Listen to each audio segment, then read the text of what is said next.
Hi, my name's Terry. I'm doing a demo therapy video for an expressive language disorder for children as early as 3, maybe as late as 6 years old. This is for SLP 212. For the introduction to what I'm doing for my goal, which is to label, describe, and or sequence through storytelling. So I'm going to be reading the story, and then they are going to be role-playing for fun.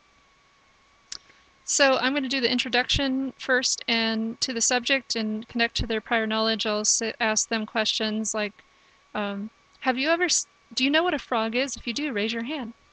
Have you ever seen a frog? Raise your hand if you have. Then we're going to talk about I'm going to use these sensory cards. What do they sound like? What do they look like? What do they eat? What do you think those insects taste like to them? And maybe one we can do smell. What do they feel like? I have a cotton ball for that. Those are cards that I can use too. But I'm going to tell them that those kind of things, feelings and how they look, what they taste like, help us label and describe things. And we'll be doing that in the story. And when they hear the story, but also maybe through their role playing. Okay. So I'm going to do a book walk with them, a picture walk, so that first I'll tell them the title. It's the Icky Sticky Frog that I'll be reading to them. I might ask a question. I wonder why they call this the Icky Sticky Frog.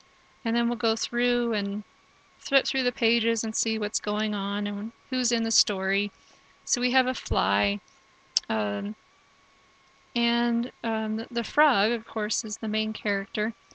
And I'm going to ask them, like, what does a fly look like when he's moving? How does he fly? What does he do? Let's see. We have a beetle in here who's crawling, a crawling beetle. So I'll ask them how he moves. How can they crawl? And what about a grasshopper? How does he move? He hops. Okay. What else hops? Oh, I have my finger on him. A frog.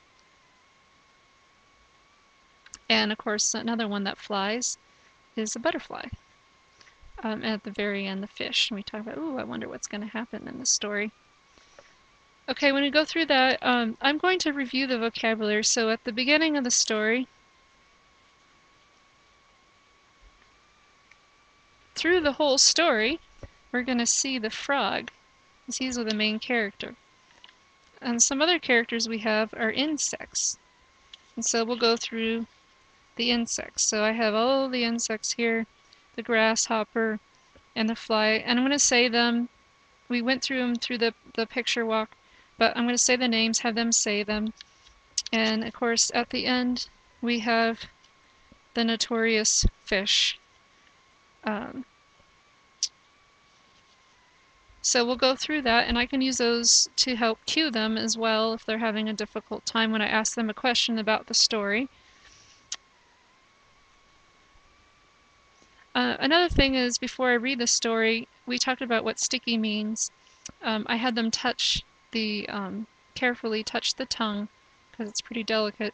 And then we quickly categorized some other things in the classroom that were sticky, so I pulled out glue stick, which they usually use in this kind of glue, liquid glue, and gum, and tape, which are generally in the classroom. After we do that, we're going to get ready to read the story. I was going to use a puppet for this, but it's too hard to cue and have both hands free, so I decided to use it at the end for them to be the narrator. It's designed to look like this Icky Sticky Frog. So after that, Icky Sticky Frog, we're going to go ahead and read the story. I'm going to ask simple questions to produce labeling responses for the students that haven't mastered that level. And the more advanced students will be asked questions. I'll challenge them by asking them higher reasoning questions like, what do you think is going to happen next? Or why is that frog being so quiet? For the labeling, say, oh, what is that? If they can't get it on their own, I'll say fly. I might even do a fill in the blank format. For instance, I might say, oop, out came his tongue so sticky and long. Um, let's see. Out came his tongue so sticky and long, and slurp. Now the grasshopper was gone, so we'll just assume they said it. See, and this is a very short story, so it does make it a little easier to go through it. The other thing is, I could ask them if they're having a hard time with like feel and what they look like. I can pull out those cue cards that I just showed you. I have some of these here.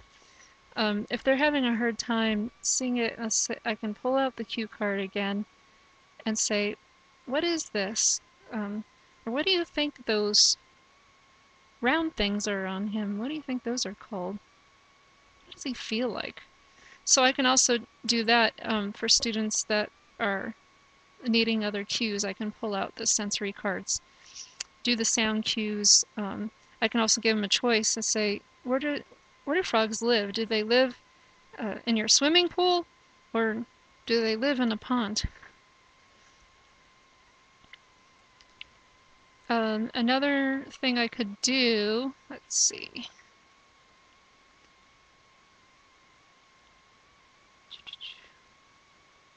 I'm also going to make elaborations. I'm going to do interjections in the story, like, oh, look at that, what's going on? Look at that. I can make a comment like, what? Look at that tongue. And then, someone say, oh, it's long, or ew, I might get those kind of responses, but I can also elaborate on a student's comment too. And I can ask other questions about that. So once we finish doing that story, I'm going to review the characters again. I'm going to have all the characters out with the cards I used earlier. We talk about what happens at the end. The fish eats the frog. And here's the frog. It starts at the beginning. Whoops! I dropped the frog. Anyways, he's our narrator. And he's going to be represented by the puppet, the Icky Sticky Frog model, which I couldn't use in the beginning of the story. I'm going to show the kids how to use the puppet because sometimes they get goofy with it, and what the rules are and what we're going to be doing. And I'm going to model how we do that for them. So I'm going to have the storybook.